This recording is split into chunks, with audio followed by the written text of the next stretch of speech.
नमस्कार दोस्तों, आपका बहुत बहुत स्वागत है मेरे YouTube चैनल के एस पंडित में। आज हम आए हैं गुजरात के काठियावाड़ क्षेत्र में, जहां पर भगवान शिव शंकर भोलेनाथ के 12 ज्योतिर्लिंगों में से एक सोमनाथ जी हैं। आज हम इनके दर्शन आपको कराएंगे। यह एक वास्तुकला का बहुत ही बेहतरीन नमूना है। इस मंदिर को काफ़ी बार नष्ट किया गया और यहाँ पर काफ़ी चोरियाँ हुई और काफ़ी बार तोड़ा गया। सन 1950 में इस मंदिर को बनवाने का बीड़ा उठाया सरदार वल्लभ भाई पटेल जी ने। कहते हैं कि सोमनाथ जी में जो शिवलिंग स्थापित था वह हवा में था। इस चीज़ को देखकर महमूद गजनबी भी काफ़ी आश्चर्य में था। उसने भी इस मंदिर को काफ़ी नुकसान पहुंचाया और कई बार तोड़ा। चंद्रदेव ने यहाँ पर भगवान शिव की तपस्या की। चंद्रदेव का दूसरा नाम सोम भी था, जिस कारण से इस जगह का नाम सोमनाथ पड़ गया। आइए चलते हैं, हम आपको सोमनाथ जी के दर्शन कराते हैं। यदि आप मेरे चैनल पर नए हैं तो मेरे चैनल को सब्सक्राइब कर दीजिए और लाइक प्लीज़ कमेंट्स भी करिएगा। चलिए आगे हम आपको भी इसी तरह से दर्शन कराएंगे। चलिए चलते हैं सोमनाथ जी के दर्शन करने के लिए। आइए चलते हैं टेम्पल। यहाँ पर सबसे नज़दीकी एयरपोर्ट कसोड़ एयरपोर्ट है, जो कि 64 किलोमीटर की दूरी पर स्थित है सोमनाथ मंदिर से। आप हवाई मार्ग द्वारा भी आ सकते हैं, यहाँ पर रेल मार्ग द्वारा से भी जा सकते हैं, जो कि सबसे नज़दीकी वेरावल रेलवे स्टेशन है। यह मात्र 5 किलोमीटर की दूरी पर स्थित है। यहाँ पर आप रेल मार्ग से भी यहाँ पर आ सकते हैं और आप राजकोट से भी आ सकते हैं, जो कि 198 किलोमीटर के लगभग स्थित है, जिसमें 4 से 5 घंटे लग जाते हैं। आप सर्वप्रथम जब भी यहाँ पर आएँ तो अपने होटल की व्यवस्था ज़रूर करें आके, और हम तो कहेंगे कि आप मंदिर के आसपास ही होटल लीजिए, जिससे आपको दर्शन करने में काफ़ी सुविधा प्राप्त होगी और दर्शन भी बहुत आराम से होंगे। यहाँ पर सबसे ज़्यादा नाइट में आप दर्शन करेंगे तो यहाँ पर जो लाइटिंग है वो भी बड़ी अच्छी है, उसके दर्शन आप करिए। और शाम के भी दर्शन करिए, सुबह के भी दर्शन करिए।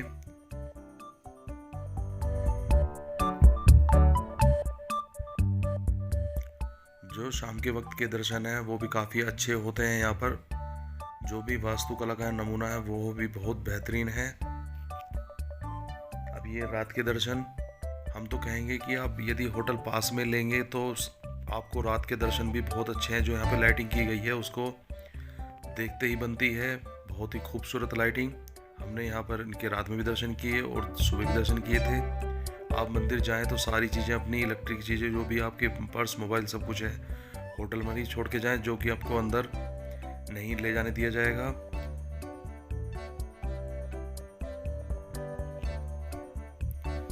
इसके बाद हम चलते हैं मंदिर के नज़दीक वाले मंदिरों में। आइए चलते हैं। सबसे नज़दीक वाला जो मंदिर यहाँ पड़ते हैं वो है लक्ष्मी नारायण जी का मंदिर।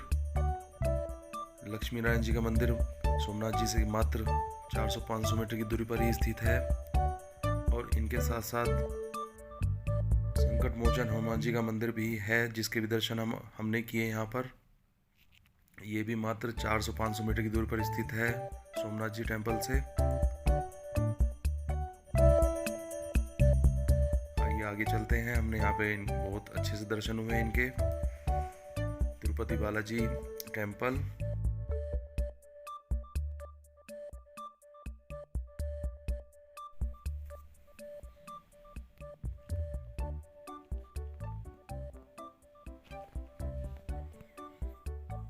और कुछ दूरी पर चलने पर ही हमें श्री राम जी का टेम्पल के दर्शन हुए। और यहाँ पर जाने पर राम जी के टेम्पल के अंदर आप जब प्रवेश करेंगे तो आपको बहुत ही आनंद आएगा, क्योंकि बहुत अंदर से खुला खुला टेम्पल है और सारे देवी देवता यहाँ पर विराजमान हैं। आप सभी देवी देवताओं को यहाँ पर दर्शन कर सकते हैं, जो कि सोमनाथ जी से काफ़ी पास में है। परशुराम जी का मंदिर भी यहाँ पर स्थापित है। आप इनके दर्शन करिए और आशीर्वाद का लाभ प्राप्त करिए। परशुराम टेम्पल भी यहाँ पर आप इनके भी दर्शन कर सकते हैं, जो कि इस मंदिर के बहुत ही नज़दीक है और इस मंदिर के क्षेत्र में ही है। कुछ दूरी पर जाने पर आपको 5 पांडव मंदिर, हिंगलाज माता मंदिर और सूर्य मंदिर मिलता है। हिंगलाज माता मंदिर की गुफा यहाँ पर स्थित है, जो कि गुफा है जो कि जब आप गुफा के दर्शन करेंगे तो बहुत ही छोटी गुफा है जिसमें हमें झुककर जाना पड़ता है। और 5 पांडव जी के यहाँ पे जिन्होंने यहाँ पर तपस्या की थी उनके भी आप दर्शन कर सकते हैं। यहाँ पर ये गुफा है जिसमें बहुत ही कम है, हमें झुक के जाना पड़ा। इसमें काफ़ी सक्रिय गुफा, और इस गुफा में जब हमने प्रवेश किया तो बहुत ही ठंडक का एहसास हुआ। यह काफ़ी ठंडी है गुफा अंदर से। इस गुफा के अंदर भी कई देवी देवताओं के मंदिर स्थापित हैं। अंदर से यह गुफा बहुत ही ठंडी थी। यह भी गुफा ज़्यादा दूर नहीं है, मंदिर सोमनाथ जी के आसपास ही हैं सब मंदिर। आप थोड़ी दूर में जाकर इन सब मंदिर के दर्शन कर सकते हैं।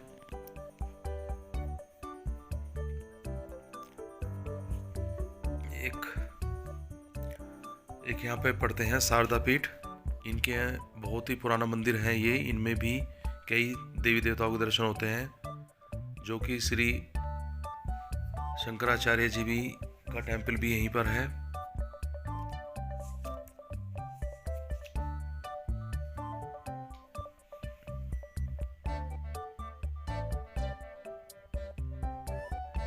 इस मंदिर में भी काफी सारे देवी देवता स्थापित हैं। आप सभी के दर्शन कर सकते हैं इसमें।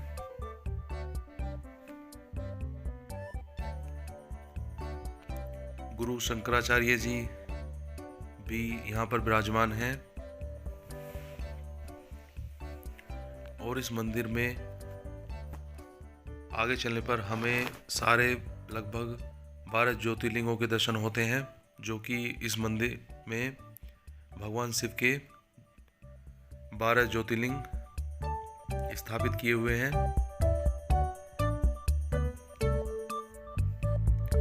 लगभग सारे मंदिर इसमें यहाँ पर गुफा के तौर पर ही हैं। गुफा से जाएंगे बहुत छोटा रास्ता होगा। ये हमारे 12 ज्योतिर्लिंग जिनके आप दर्शन एक साथ यहाँ पर कर सकते हैं।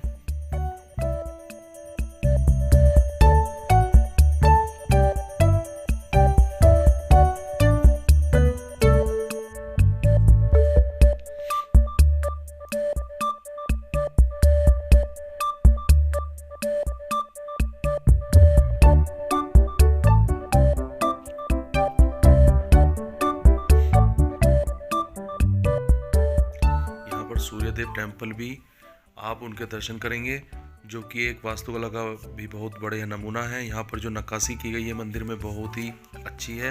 वैसे तो देखा जाता है कि सूर्य मंदिर बहुत ही कम मिलते हैं, लेकिन आप यहाँ पर आकर सूर्य टेम्पल के दर्शन कर सकते हैं।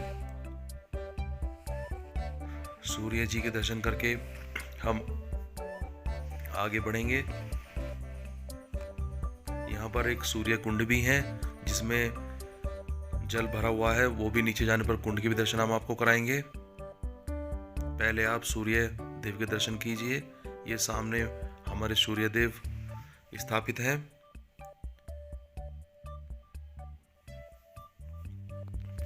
अब चलते हैं हम सूर्य कुंड की तरफ।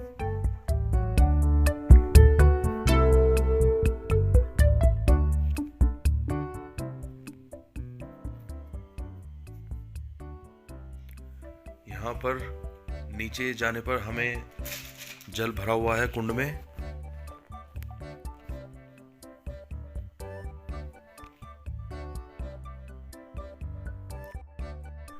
अब हम चलेंगे त्रिवेणी घाट, जहाँ पर तीनों नदियाँ समुद्र किनारे पर एक साथ मिलती हैं,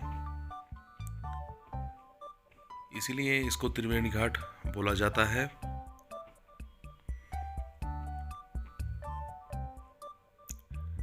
त्रिवेणी घाट बालका तीर्थ। बालका तीर्थ कहा जाता है कि जब भगवान कृष्ण यहाँ पर आराम कर रहे थे पेड़ के नीचे, तो बालका नामक शिकारी ने उनके पैर में गलती से तीर मार दिया था। यह वही स्थान है जो कि भगवान कृष्ण को पैर में तीर मार दिया था, तो बालका नाम के से मशहूर है ये तीर्थ। यहाँ पर श्री कृष्ण जी के पैर में तीर लग गया था गलती से बालका नामक शिकारी से।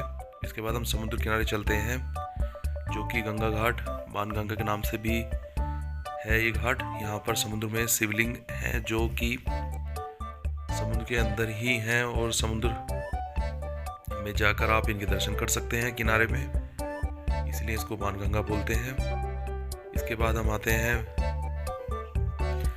बलदेव जी टेम्पल, जहाँ पर कहते हैं कि बलदेव जी ने अपने पूर्ण रूप में दर्शन दिए थे शेषनाग के रूप में। यह वही स्थान है जहाँ पर बलदेव जी ने अपने दर्शन शेषनाग रूप में दिए थे।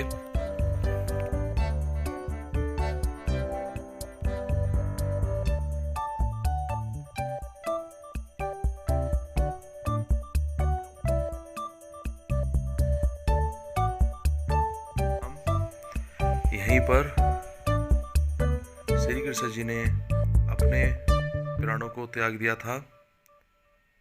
इसी को हम गोलोक धाम बोलते हैं, जहाँ श्री कृष्ण जी ने अपने प्राणों को यहीं पर त्याग दिया था। ये उनकी चरण पादुका है।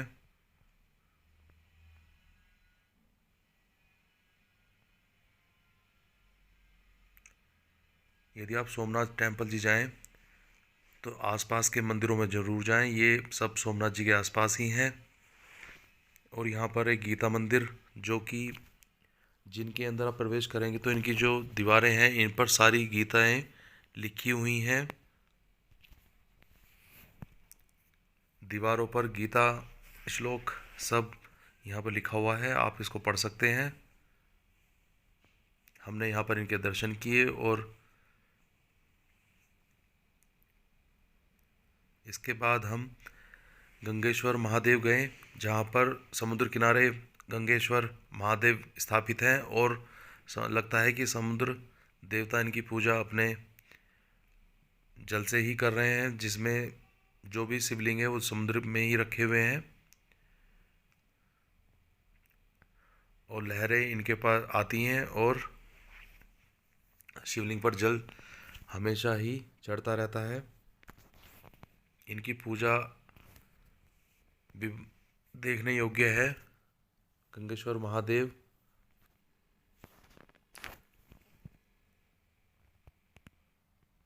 सोमनाथ जी आएँ और इन सभी जगह का आप दर्शन कीजिए और मेरे चैनल को सब्सक्राइब भी करें और प्लीज़ लाइक और कमेंट्स भी करें।